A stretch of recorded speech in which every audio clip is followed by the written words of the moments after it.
Bismillahirrahmanirrahim. Alhamdulillah, wassalatu wassalamu ala Rasulillah wa ala alihi wa sahbihi wa mawalah. Wa ba'du. Alhamdulillah, kita lanjutkan kembali pembahasan kita di fikih zakat pada pertemuan yang ke-8. Pada pertemuan kali ini kita akan membahas 3 hal. Yang pertama adalah rikas, kemudian ma'dan, dan selanjutnya adalah bahim zakat fi bahimatil an'am. Nah, pertama kita akan membahas rikas. Baik, sebelum kita masuk ke rikas dan ma'dan, kita buka terlebih dahulu. Kita sebutkan bahwasanya harta yang ditemukan dalam bumi itu dibagi menjadi 3 macam. Antum bisa tulis. Baik, yang pertama adalah harta yang memiliki tanda-tanda kaum kafir atau non-muslim. Dan harta tersebut memang terbukti berasal dari masa jahiliyah. Nah, harta ini disebut dengan harta rikas. Kemudian yang kedua adalah harta yang tidak memiliki tanda-tanda kaum kafir. Maka jenis yang kedua ini dibagi lagi menjadi 2. Yang pertama, jika ditemukan di tanah bertuan atau jalan yang dimiliki oleh orang lain, maka itu disebut dengan luqatah. Kemudian yang kedua, jika ditemukan di tanah yang tidak bertuan atau jalan tidak bertuan, maka disebut dengan kanzun atau harta yang terpendam. Kemudian jenis harta yang ketiga adalah harta yang berasal dari dalam bumi atau yang disebut dengan ma'dan atau barang tambang. Nanti yang akan kita bahas hanya 2, rikas dan ma'dan. Adapun untuk luqatah dan kanzun, insyaallah pada pembahasan berikutnya atau lain waktu. Kita masuk ke pembahasan sekarang. Rikas adalah ma wujida min dafa'inil jahiliyah dhahaban aw fiddatan aw ghairihima mimma alaihi alamatul kufri. Rikas adalah apa yang didapati dari dafa'inil jahiliyah, kuburan atau peninggalan orang-orang jahiliyah. Bisa itu berupa dahaban, berupa emas atau perak atau selainnya. Mimma alaihi alamatul kufri, yang di dalam barang tersebut, harta tersebut terdapat tanda non kafir, tanda kaum kafir. Misalnya salib atau gambar-gambar yang menunjukkan bahwasanya harta tersebut bukan berasal dari orang Islam. Walam yutlab bimalin, dan ketika mencarinya itu tidak memerlukan harta. Jadi tidak perlu misalnya menyewa bulldozer atau yang lainnya. Walam yutakallaf fihi kabiru amalin, dan juga ketika mencarinya itu tidak perlu usaha yang keras. Jadi misalnya ketika jalan atau sedang menggali lubang untuk bakar sampah, kemudian nemu harta benda, di harta tersebut tertulis misalnya salib atau yang semisalnya, maka itu dinamakan rikas. Wa amma ma talaba bimalin wa tatallaba kabiru amalin falaysa rikas. Adapun kalau mencarinya itu dengan harta, harus dengan uang atau dengan usaha yang keras, maka bukan disebut dengan rikas. Itu beda lagi pembahasannya. Kemudian miqdarul wajib fi qalilihi wa kasirihi huwal khumus. Ketika salah satu dari kita menemukan harta rikas, maka wajib dizakati. Kemudian berapa zakatnya? Zakatnya miqdarul wajib, kadar zakat yang harus dia keluarkan adalah 1/5 atau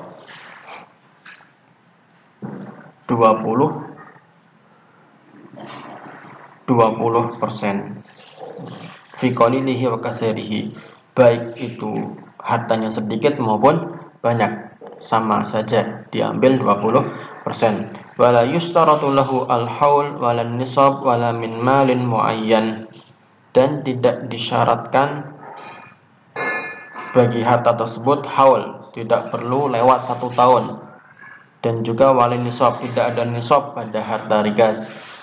Wala min malin muayyan, dan tidak ditentukan hartanya, apa saja yang ditemukan, mau itu berlian atau uang kuno misalnya, maka semuanya wajib disakati ketika ditemukan. Ketika ditemukan, ya ditaksir berapa harganya, kemudian dikeluarkan 20% untuk ahli zakat. Ya, ahli zakat ya yang 8 asnaf itu, bisa untuk orang miskin atau yang lainnya. Nah, fasawa'un kana min ad-dhahab aw al-fiddah aw ghairihima li'umumi qoulihi sallallahu alaihi wasallam fi rikasil khumus. Nah, sama saja barang tersebut mau emas, mau perak atau selain keduanya, maka wajib dikeluarkan seperlima atau 20%. Hal itu berdasarkan sabda Nabi sallallahu alaihi wasallam, "Afir rikazil khumus." Di setiap harta rikas harus dikeluarkan berapa? Khumus, seperlima atau 20%. Tips selanjutnya kita bahas tentang ma'dan atau ma'din atau barang tambang. Fahuwa kullu ma tawallada minal ardi min ghairi jinsiha.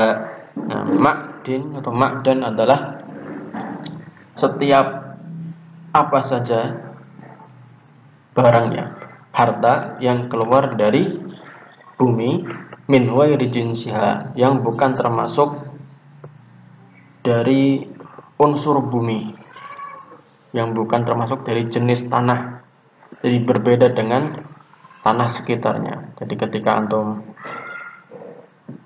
lihat contohnya seperti apa? Laisa nabatan, bukan tumbuhan.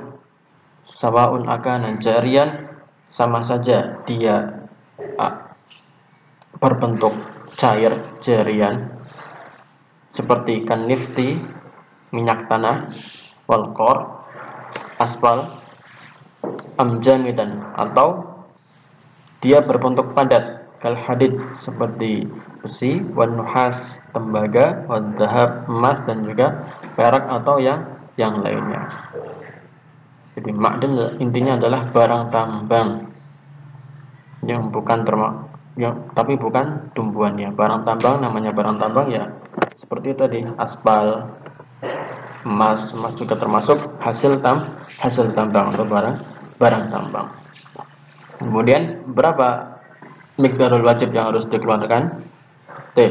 Tajibu fihi zakah li umumi qoulihi ta'ala anfiqu min thayyibati ma kasabtum wa mimma akhrajna lakum minal ard. Nah, zakat wajib di dalam harta ma'din li umumi qoulihi ta'ala, berdasarkan firman Allah Subhanahu wa taala, anfiqu min thayyibati ma kasabtum. Nah, yang ini dalilnya. Wa mimma akhrajna lakum minal ard, dan dari apa saja yang kami keluarkan untuk kalian yang berasal dari bumi. Dan ma'din ini berasal dari bumi. Wa miqdarul wajib fihi rubu'ul usyur, dan kadar wajib yang harus dikeluarkan pada ma'din adalah 1/40 atau 2,5%, sama dengan zakat emas dan perak. Kemudian untuk nisabnya, wa nisabuhu mislu nisabid dhahabi awil fiddah. Nisabnya seperti nisab emas dan perak. Jadi nisabnya ikut emas dan perak. Jadi kalau ada orang menambang di suatu tempat kemudian menemukan emas atau tembaga, kemudian itu ditaksir berapa harganya. Kalau harganya sudah mencapai nisab emas, maka wajib dizakati dan tidak diwajibkan untuk haul, wala yustaratu lahu al-haul, tidak harus nunggu satu tahun. Cukup hari itu juga hasilnya berapa dikeluarkan berapa, 1/40 atau 2,5%.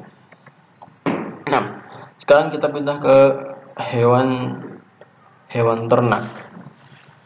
Zakat bahimatil an'am.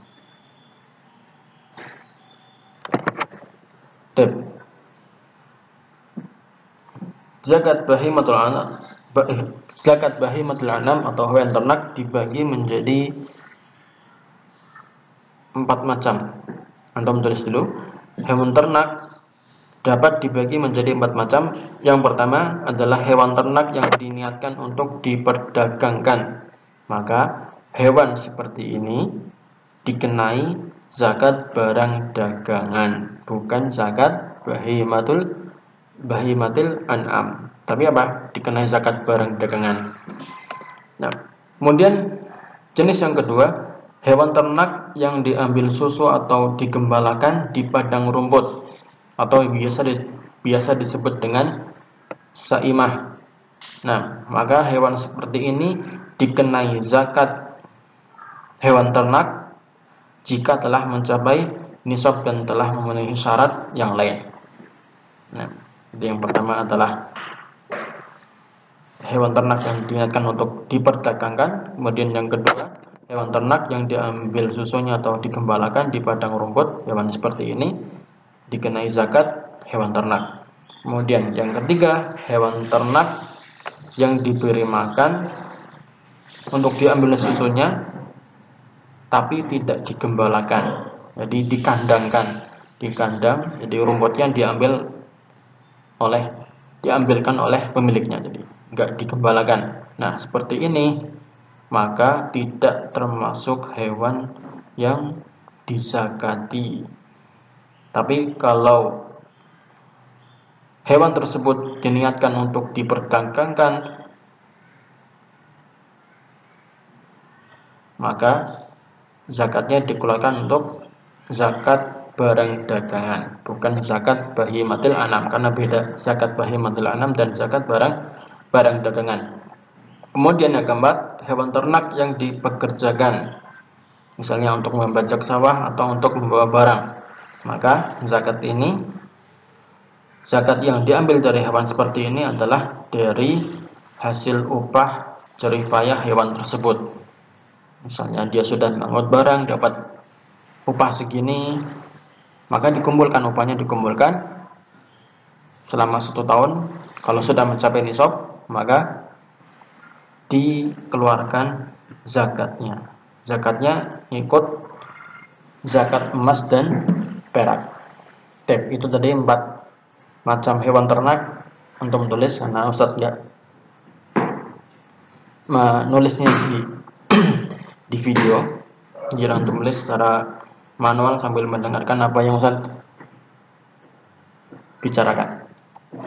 Sekarang kita masuk ke zakat bahimatul an'am.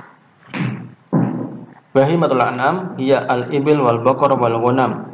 Nah, bahimatul an'am hewan ternak hanya ada 3, yaitu ibil, unta, baqar, sapi, ghanam, kambing. Nah, wal baqar yashmalul jamus aydan. Adapun sapi termasuk juga di dalamnya apa? Jamus, kerbau. Fahuwa naw'un minal baqar, karena jamus termasuk jenis dari sapi. Wal ghanam yashmalul ma'is. Adapun kambing juga mencakup ma'is, kambing Jawa yang bulunya lurus, dan waddo'an itu kambing domba yang bulunya putih kemudian keriting, seperti itu. Itu semuanya masuk ke dalam jenis ghanam dan masuk ke dalam harta yang wajib dizakati kalau sudah mencapai nisab. 6. Wasumiyat bahimatul an'am. Kenapa dinamakan bahimatul an'am? Bahimatul an'am bi'annaha la tatakallam, karena mereka tidak bisa berbicara. Minal ibham, dari kata ibham. Bahimah dari kata ibham, tidak bisa berbicara. Wa huwa al-ikhfa. Ikhfa bersembunyi, ya, menyembunyikan. Wa adamul idah, dan tidak jelas, seperti itu.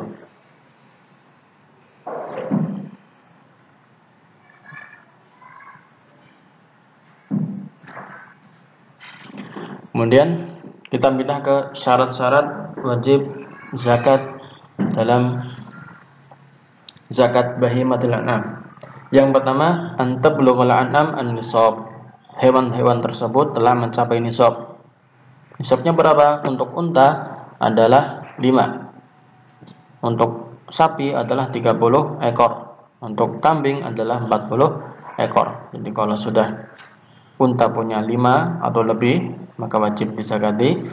sapi punya 30 atau lebih maka wajib disakati, dan juga kambing kalau lebih dari 40 maka wajib disakati. Nah, hal itu berdasarkan sabda Nabi sallallahu alaihi wasallam, laisa fi maduna khamsi daudin shadaqah. Tidak ada kewajiban zakat jikalau di bawah dari 5 unta. Daudin itu unta.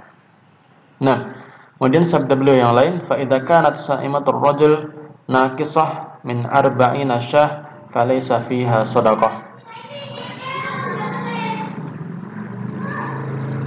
Nah, kalau seandainya gembalaan seseorang, sa'imah itu gembalaan seseorang kurang dari 40 kambing, maka tidak ada zakat di dalamnya. Kemudian yang kedua, ayahula alal an'am haulun kamil inda malikiha, telah berlalu 1 tahun penuh. Jadi telah lewat 1 haul, 1 tahun. Nah, berdasarkan sabda Nabi, la zakata fi malin hatta yahula alaihi al-haul. Tidak ada zakat pada harta sampai telah berlalunya satu haul atau satu tahun. Kemudian yang selanjutnya yang ketiga, antakuna saimah. Hewan ternak tersebut adalah hewan yang saimah atau digembalakan, tidak dikandangkan. Nah, wahyal lati tar'al kala al-mubah. Jadi saimah itu adalah hewan yang diternakan di padang rumput yang mubah. Nah, padang rumput tersebut wahwalladzi nabata bi fi'lillahi subhanahu duna an yasra'ahu ahadun. Nah, jadi rumput yang ada di situ memang tumbuh dengan sendirinya, bukan ditumbuhkan oleh manusia, misalnya ditanamin, karena ada rumput yang memang ditanami oleh manusia, seperti rumput yang besar, rumput gajah seperti itu. Ada yang memang sengaja manusia menanamnya agar untuk ketersediaan makanan hewan ternak ya. Maka seperti itu tidak termasuk al-kala al-mubah. Fil hauli au aksarihi, baik itu dalam 1 tahun penuh, 1 haul, atau kebanyakan. Kebanyakan maksudnya jadi misalnya 5 bulan dia dikandangkan, kemudian sisanya 7 bulan digembalakan, maka seperti itu masuk ke dalam saimah dan wajib disakati. Tapi kalau dia digembalakan hanya 3 bulan atau 4 bulan dan sisanya dikandangkan, maka tidak wajib disakati, bukan termasuk saimah. Dalilnya sabda Nabi sallallahu alaihi wasallam, fi sadaqatil ghanam fi sa'imatiha idza kanat 40 ila 120 syah. Nah, dan zakat kambing yang digembalakan kalau sudah mencapai antara 40 sampai 120 ekor, maka zakat yang dikeluarkan adalah syah, 1 ekor kambing. Fa in kanat tar'a aqal al-haul wa ya'lifuha aksaruhu falaysat sa'imah wala zakata fiha. Tapi kalau seandainya digembalakan kurang dari 1 haul dan ya'lif itu dikandangkan atau diberi pakan sendiri.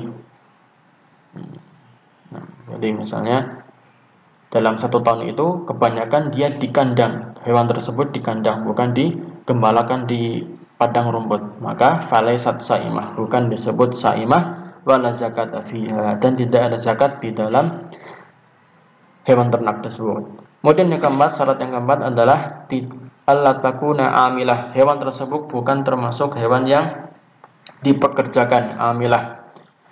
Apa itu? Wahyal lati yastakhdimuha sahibuha fi harsil ardi, adalah hewan ternak tersebut yang digunakan oleh pemiliknya untuk harsil ard, membajak, mengolah tanah, au naklil mata, atau memindahkan barang dagangan, au hamlil asqal, atau membawa beban-beban yang berat.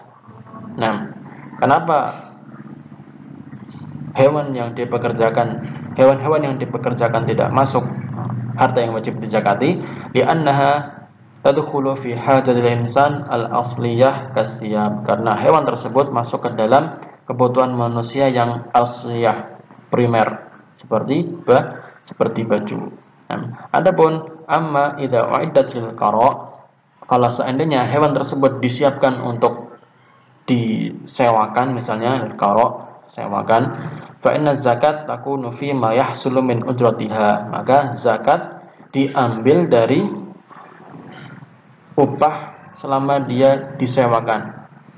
Jadi upah dari hasil sewanya itu dikumpulkan, kalau sudah mencapai nisab emas ataupun perak, maka dikeluarkan zakatnya 2,5%. Idza hala alaihi al-haul, kalau sudah mencapai satu haul atau 1 tahun. Tabarakallahu fiikum. Sallallahu ala nabiyina Muhammadin wa ala alihi wa sahbihi wasallam. Assalamualaikum warahmatullahi wabarakatuh.